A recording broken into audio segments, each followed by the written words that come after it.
Kept you waiting, huh?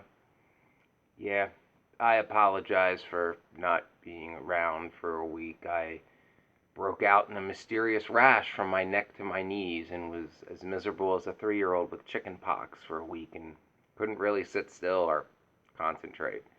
Drug myself to work, but wasn't really up to doing much more considering the amount of Benadryl I was taking, so I'm gonna have to get my taxes done. So that's why I wasn't around for a week. But I'm gonna be back into trying to make videos every other day, thereabouts. Things do come up. On the upside, with the new antihistamines I'm on, it's actually like I don't have really bad nasal allergies for once, and it's spring, so that's pretty good. But a thought that was been going through my mind for the past couple days in regards to narcissism. So this video is going to be about narcissistic tactics, and it is essentially don't play the narcissist game, don't try to appease the narcissist.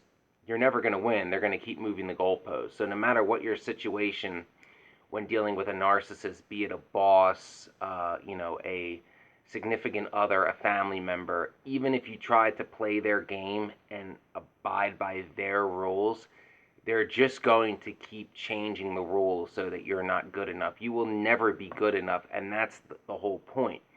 You are the black sheep or you are the narcissist target. Your whole purpose to them is for them to get narcissistic supply off of you by putting you down, making you feel inadequate, incompetent, lazy, uh, lucky to be in their presence, what have you. And, over time, that gets in your head. A good parallel to that, and I mean, it kind of proves my point, but it's just a pretty well known example, is as you know, I speak to some of the more high-profile ex-Scientologists, and some have provided me with advice for speaking out against bullying and hazing and that kind of stuff. But I was listening to a video done by one of them. It's actually one I've never spoken to, Mark Headley, and he was in Scientology for decades and at the international base where David Miscavige is, who is like the supreme of narcissistic baby boomers. If ever there was like, a man to crown the king of narcissistic baby boomers, it is the ruthless Napoleonic David Miscavige, who ironically enough is from the greater Philly area, which for those of you that are from this area and are familiar with how the majority of baby boomers act, it's like, that's not by accident. And it's also interesting to me, and this is my side note for this video, another well-known former Scientologist, Aaron Smith Levin, who's soon to be a Clearwater City councilman, and has said that he's going to take on both Scientology and the good old boys, and I have full faith that he will, given that he was in Scientology for decades, and he is originally from Chester County, Pennsylvania, same as me, so therefore I know he's familiar with, corrupt good old boy systems. So I have full faith in him making a difference, and I wish him the best.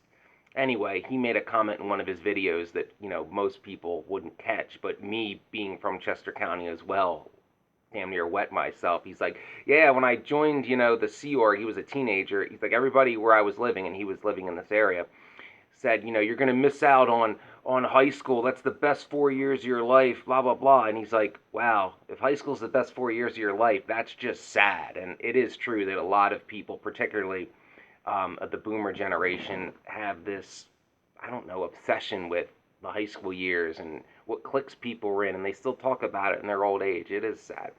But he also, ironically enough, said that life in the Sea Org, a cult, was not, at that time, not much different than the culture he was used to back in this area. And I'm like, wow, I always knew Chester County operated like a cult, but now there's a guy who spent his childhood here, who then was in an actual cult saying it. It's like validation. Validation's always good. But back to my main point. There's no reason to try to play along with the game, even if you do exactly what the narcissist wants you to do. You're still not good enough, and no matter how many times you get screwed over, it's still, you don't have the rights other people have. So if you get cheated or screwed over, someone takes advantage of you, you are wrong for speaking up. Like, how dare you? Case in point, I got a couple for you today, but My mother was recently on me this past week about how certain people in this area won't talk to her anymore ever since she shared the two news articles about my story in the fire department. And I'm like, well, I didn't fucking tell you to give it to them. A. And B, it's like, that's this area in a nutshell. So I'm wrong. I was abused. They not only broke, civil law and their own um, rules of conduct in the fire department, but I'm wrong for speaking up because the individual who did this to me was a legacy and, good old boy. And therefore he can do no wrong because tradition and blah, blah, blah. And that'll all be explained in detail when I can. So, that's very telling there too. So, and that's something very familiar in any narcissistic family dynamic, dealing with any narcissistic boss or any authoritarian group, be it, like a paramilitary group like police and fire or the actual military, or be it in industries and professions that are considered prestigious and the people are better than everybody else, and you know you're lucky just to be there and you should put up with any treatment, like you know hedge fund management or modeling or acting, things like that. The cultures of these groups, as with paramilitary groups, as with cults, as with narcissists, because this stems from narcissism, they try to ingrain in you that you have no rights, that you cannot say no, and whatever they do to you, you deserve, and it's your fault for not being good enough, or that you should be expected to do that because you are given, the honor of them selecting you for whatever demeaning task, and they could easily find, 10 other people that would willingly do it and feel privileged for the honor. Things of that nature. Another example is, a few years back, I, unfortunately enough, followed the advice of a narcissistic relative. I was trying to get hired. I think I told the story before, but I'm going to tell it again. I was trying to get hired as an in an environmental science job for the Chester County government. And I did everything I was told for a year. First off, I have the right degree from the biggest named school for that field in the area, which is Penn State, and I did graduate cum laude, and I, have some relevant experience, but I also went to like the conferences and met all the people, and most of the people were like, oh yeah, you're fucking shooing for this, like you got this degree, this certification, this experience, like this is a no-brainer. But and I applied for the job. I never even got the interview. You know why? Because the job was already reserved for somebody else. A kid still in college who wasn't even eligible to apply for the job, because during the application period, one must already possess the relevant college degree, which he did not and didn't have till 2 months later. And nobody else was interviewed. He was just given the job. And, I called that out for what it is, cronyism. But I was wrong for doing that because, in the eyes of the narcissist and in the eyes of a lot of people in this area, Chester County can do no wrong. So it's not corruption when they do it. Everything they do is by definition right, and any way they do things is by definition the best because they do it. And that's how a lot of narcissists operate. So if you challenge a narcissist trying to abide by their rules and challenge them on their opinion, you can't win no matter how much facts and data you possess, because to a narcissist, their opinion is by definition right. So if you're trying to, convince, normally there are wrongful assumptions about you based on actual fact and merit, they're just going to shoot it down on the basis, well, that's not what I think. And if I think it, I am right, and that's all that matters. And it's a stupid game to try to play because there is no logic to a narcissist. There really isn't. A lot of times they'll demean somebody like myself, who's never been in trouble, worked 60 hours, 80 hours a week throughout their 20s, graduated college with honors, like blah, blah, blah, blah, blah, did all the shit that you're told to do growing up and a little bit more, but they're like, yeah, yeah. And then they'll defend, someone who's constantly been in trouble with the law and has drug problems, chronically unemployed, because that's their chosen one. That's who they chose to be a golden child, years ago when that person was a kid. And, well, I couldn't have been wrong about that. That's just no, they're what they're supposed to be. It's okay. They're destined for great things.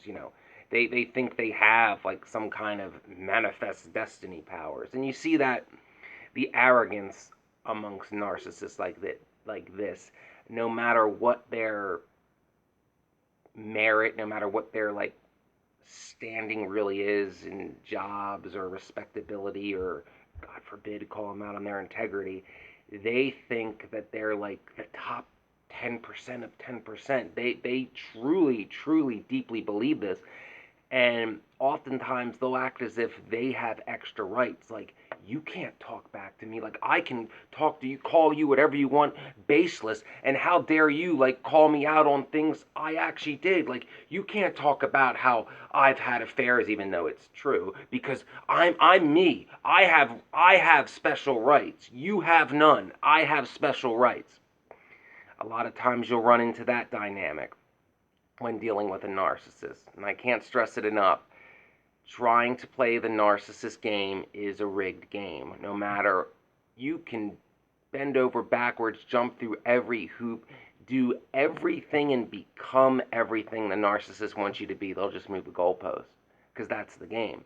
The game is to keep you down, to indoctrinate you to believe that you deserve no better, that you would be lost without that person, that job, that group, etc., and that you must be resigned to your fate, to be subjected to their narcissism and their will and their whims for the rest of your life, because if you were to just escape, you'd never make it.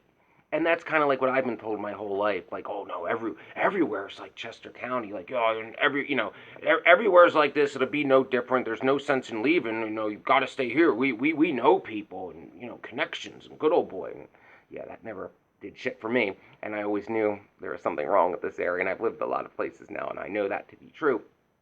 And you see that with, that narcissistic tactic used in cults. You'll hear ex-Scientologists, for example, say all the time that when they were thinking about leaving, they were told that they'd be bums on the street, or at best flipping burgers, if they left the group. A vast majority of them, once they left, have become quite successful. So that in itself, be it in a cult or a family dynamic, a partner, a job, is narcissistic indoctrination.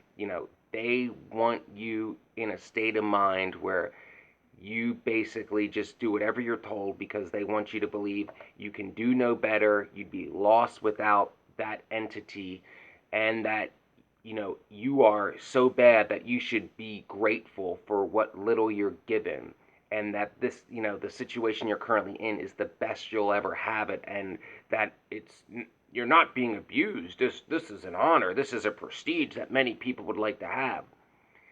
And the ones they go after the most, and I can speak from my own experience, is when they know you know. So once that wall is shattered, and a narcissist, of any type in any situation, knows that the jig is up and that then they fear you. Then they really want to come at you, because they fear you're going to speak out. And deep down, that's what every narcissist fears, is being exposed for who they truly are. Having someone, I guess, expose them outside of their inner circle that worships them, especially if you're dealing with like the queen bee narcissist, like my mother's older sister, who, she in essence, within my family and within her friend group here, wields the power of a cult leader. I'll do another video on that, but in practice, she wields the authority of a cult leader, and they all just follow behind blindly to whatever she says. She can say anything about something she doesn't know and would have no way of knowing, and her justification for knowing it is, I just know, and they all back her up. Like, oh, the dear leader, my queen said it. Yeah, no one ever questions her. So, know that dynamic is not normal, and no matter what the narcissist tries to tell you, the majority of the world is not like that. There are pockets of it in a lot of places, in a lot of different, shapes and sizes and ways that you can be in a narcissistic dynamic. But when you get away from that, and you're around like normal people in a normal area, it's great, because you'll finally observe people, judging you for who you truly are and not for what, the narcissist has tried to indoctrinate you that you are your whole life. Like that was my experience when I first got to the fire academy. I mean, there were 23 of us in the class. We had people from all different, races, religions, ethnic backgrounds. We had multiple immigrants in the class, and I got along with all of them. I was well liked. I kind of became, like a de facto leader of the group at first before we were assigned class leader positions that varied week to week. And that was all just me being me. They didn't fucking know anything about me before I got there. We were all strangers from all different places. So you'll see if you're in a narcissistic dynamic where you're told you're a piece of shit no matter what you do, and people that do 1/10 of what you do are the greatest people ever because the narcissist, so let it be written, so let it be done kind of bullshit. You'll see that wall shatter. I mean, deep down you know it in your own mind, but it's like a totally freeing thing when you get away and you get like to a type of place you've always wanted to be and be like, holy shit, like I knew that place was fucked up, and I knew I'd be happy in a place like this. Avoid good old boys who will bully and haze you, but you know, it's not connected to this point. That's a separate point that I couldn't have foresaw. So just remember, don't play the narcissist game. You will never appease them, perhaps maybe very briefly, but that'll just cause them to move the goalposts and the game will get worse. Call them out. They get frustrated when you use facts and logic because they can't back it up, and then they know and threaten to expose them. That sometimes gets them to leave you alone for a while, but at the end of the day, don't fall into the trap. Be the person you truly are and get out of that environment as soon as you can. Don't let them convince you that you're somebody you're not. That's what I have for today. When dealing with a narcissist, if you think you're dealing with a narcissist, trust your intuition because you probably are. And don't ever sell out your integrity to appease a narcissist.